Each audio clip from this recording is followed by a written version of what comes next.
Before we begin the video, it is extremely important that you sign up for the course using the link below in the description. Please do so before you watch the rest of this video. I cannot stress how important this is, so pause the video, sign the form, and come back.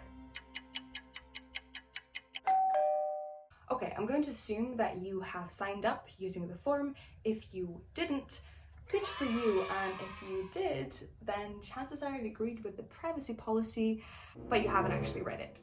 If you've read the rules, you would have spotted that you've just granted me the right to sign you up for the most annoying newsletters in the world. Now don't worry, I won't share your email address with anyone. The website is just a mock-up and there's no way for me to actually see what data you've entered. But let's examine terms and conditions and privacy policy a little bit closer. Typically, when you sign up for a new website or an app or a mailing list, you will see two types of documents. One of them is terms and conditions, or terms of use, or T&Cs, or any other terms. It explains what features the website or the app has and what the relationship is between the service provider and the user. Companies need to have a terms and conditions document so that if someone uses their website or their app for something that it isn't intended to be used for, like create fake accounts, they can point to terms and conditions and say, hey, what you're doing is against our rules. That's why we're banning you and putting you in Facebook jail for 30 days. But then there is another document called privacy policy. And that's where it gets really interesting. Privacy policy is all about how the company manages your data, how they store it, how they keep it safe, who they share it with. And you might think, sure, that includes names, maybe email addresses, but wait, there's more. Let's quickly examine Instagram's privacy policy. Instagram's data policy informs you about what sorts of data they collect about you. As you can see, it's not just the content that you yourself provide, it's also who you interact with and how often. They even analyze your messages or what people say about you in theirs. Location is here as well. Instagram is part of Facebook, same as WhatsApp, so a lot of your data may be distributed across those services. Privacy policy talks about how information is shared, with whom and what.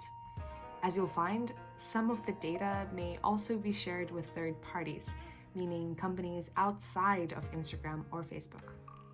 Reading through Instagram's privacy policy, you can probably already tell why it's a little bit problematic. For one, when you signed up for Instagram or TikTok or Tesco Grocery or any other website, you probably didn't quite read what exactly the company is collecting about you. Maybe you would have bitten the bullet and agreed with everything anyway, but at least you'd feel like you know what's happening and what data they actually have, you know? Two, there's a lot more data about you than you think.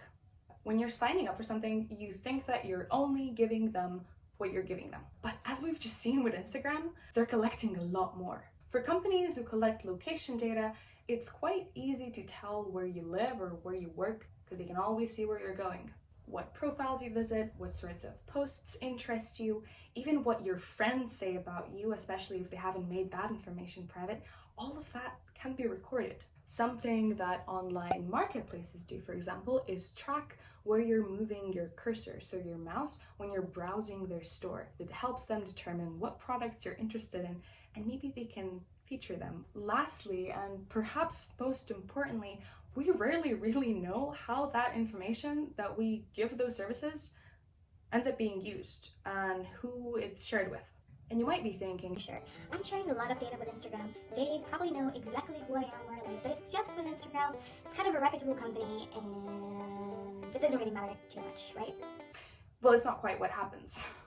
A lot of that information that goes beyond your name or your username is often shared with advertisers or influencers or anyone who pays up to change your opinion or wants to make a sale to you. Privacy policy statements are also really vague. Instagram's privacy policy statement says, "We don't sell any of your information to anyone and we never will." But then in the next page, We provide advertisers with reports about the kinds of people seeing their ads and how their ads are performing, but we don't share information that personally identifies you. Information such as your name or email address that by itself can be used to contact you or identifies who you are, unless you give us permission. So, location data. Does that identify you? What if the advertiser or an influencer of any kind wants to target everyone who lives in a certain area of a city, who goes to a particular set of schools, and is also of a certain age and gender? Is that not your data? To be clear, advertisers and influencers pay to get access to those groups. So, is Instagram not selling your data? And if they are you compensated for it? Instagram talks about permissions, but permissions are easy to get, as you've just seen with a course sign-up form. I appreciate that privacy policy is a ridiculously boring and complicated read. It's really unrealistic to expect users to read through it all every time they sign up for a new website or an app. It is important that companies be transparent about what kinds of data they're collecting about their users and how they're sharing it and who they're sharing it with.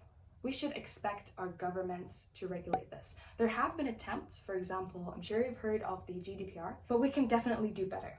And in the meantime, it is important to stay vigilant so that we don't become the subject of a sale.